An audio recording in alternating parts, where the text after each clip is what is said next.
going over the Equifax and the data breach, um, and how they came into a settlement for it. So let's listen to this. Go toward consumers that have been impacted.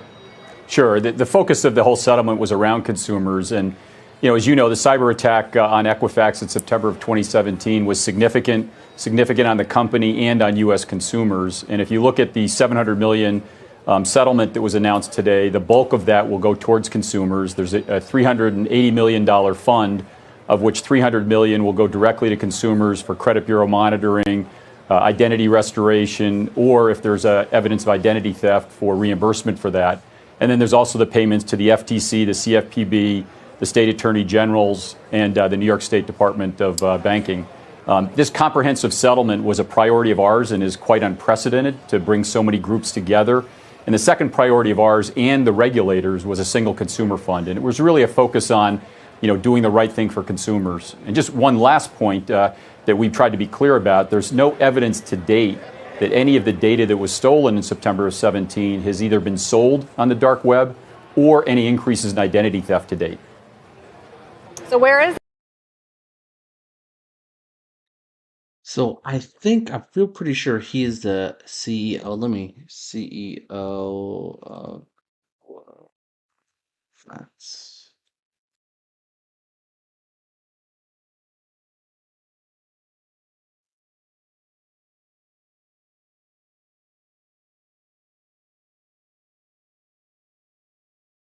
So let me see. The new CEO talks. Oh, so he's the new CEO. All right. Unacceptable. I can't believe this is really what we came up to. So let me see. I was reading over here. So let's see. So uh let me see. I don't think you can see. Let me zoom in because I am frustrated right now. Let's zoom in. Let's see if we can zoom in.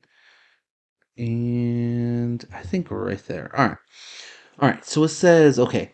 Um, so the deal, which is still subject to 6 month court approval process, will establish a consumer restitution fund up to $425,000 million, which will pay for credit monitoring for all from all three bureaus and any out-of-pocket loss related to the breach.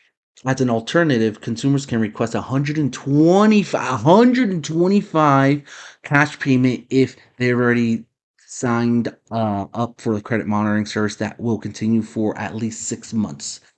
Consumers may be eligible for a payment of up to 20,000 for the time they spent remedying fraud or misuse of personal information. Like that's BS. Like this new YouTube policy, I just want to curse so bad.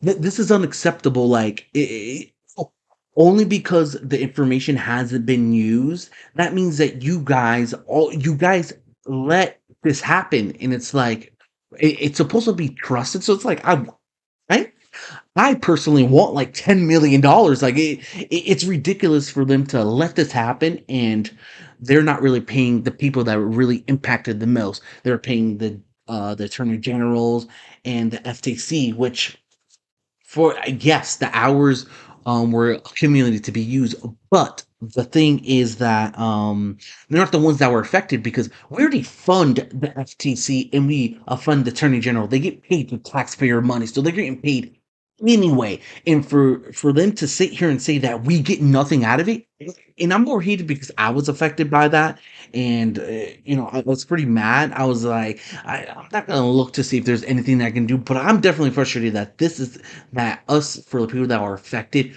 were not compensated a lot more better for it. Honestly, I'm gonna put this on TikTok. Let's let this go wildfire and see if we can get something to happen because this is just ridiculous. I can't believe that there's really not a lot of money that's coming towards us for the breach because I was like the breach still happened. That's the thing. It's like it happened. It happened. So let's listen to what else this guy has to say. it? What do we know about it? That's a great question. We're working with the regulators, and I know the FBI and Department of Justice are working actively to try to figure out who the criminals are that committed this act against not only Equifax, but most importantly against U.S. consumers. And we'd like to bring that to resolution. But today's announcement really puts that consumer fund in place that will really give consumers some peace of mind that their identity is going to be watched with the credit monitoring that will be offered in the other services. There's been some criticism, Mark, that the consumer funds may not be fully drawn down, that it's actually quite tricky for consumers to go through all of the hoops to claim the money that they may be due.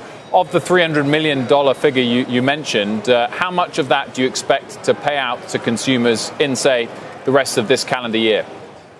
Yeah, we haven't nailed down the timing of when the fund will be actually established. It could be as soon as the end of the year. As you know, that goes through a court process, and we're eager to fund it. But the whole $300 million will be paid. It's actually $380 million, including the legal fees. $300 million in the consumer fund will be paid by Equifax in its entirety to the claims administrator, and then the claims administrator, which is a third party, will go out and communicate with the consumers that were impacted and offer all the services that come with that $300 million fund.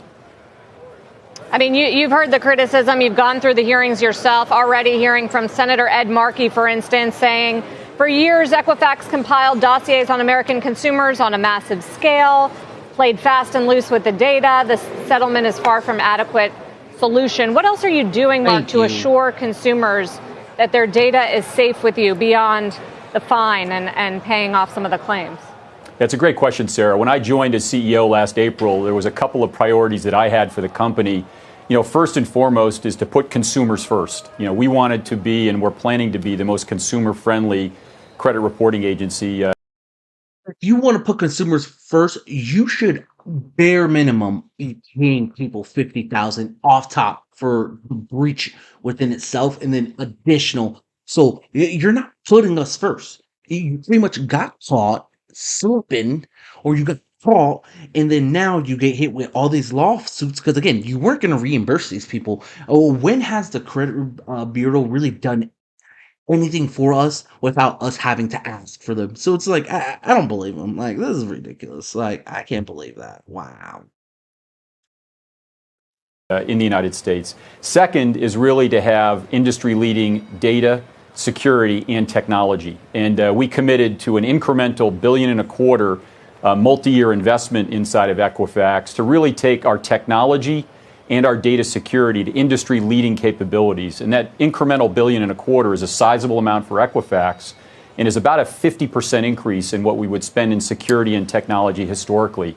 So we're committed to putting consumers first and security and technology because we know the sensitive data that we're entrusted with is data that we need to protect. Mark, how confident are you that it's Equifax, the regulators, and some of your competitors won't face this sort of thing again? How confident can you ever be that this won't happen again? Well, it's a great question. And from my perspective, after living through this for the last 18 months and the team living through it for almost 2 years, cyber attacks is probably the greatest threat not only American companies face, but companies around the globe as well as governments. Companies are attacked every day, and you and I see announcements every week of cyber attacks.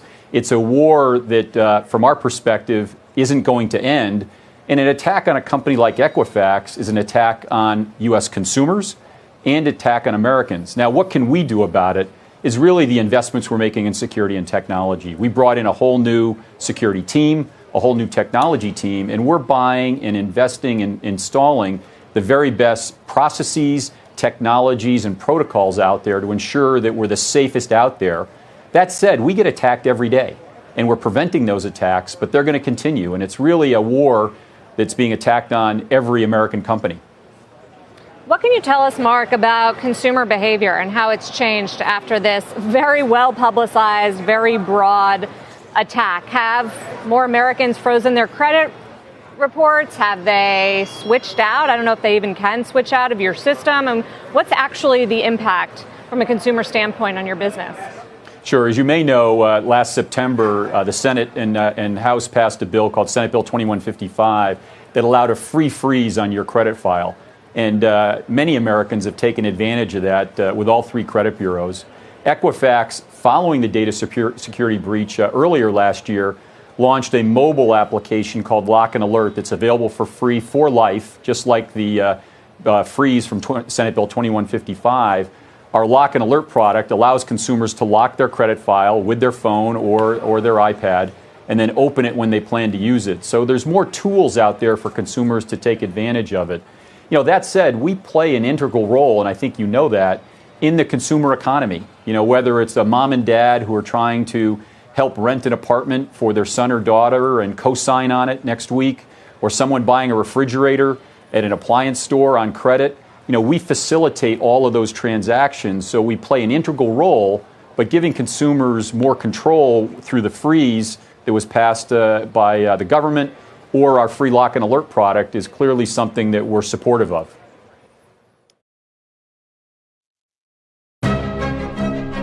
You have it. Ridiculous. They're not really being held accountable. Okay, they pay for money. This is money that they have. This doesn't really hurt them. This doesn't hurt them. You got to hit them where they hurt. I don't know why none of them went to jail for this. People that are responsible didn't go to jail. It's oh god. But again, see, let's band together and cause an uproar. Like there needs to be more done than besides pay money. Because again, it's not like we're even getting a good chunk of that money. The people that were affected, they're going to pay for the people in government, which again, is so stupid because we're already funding that as is when we're paying our taxes. So it's annoying. So yeah, this is ridiculous. All right, let's get into this other video.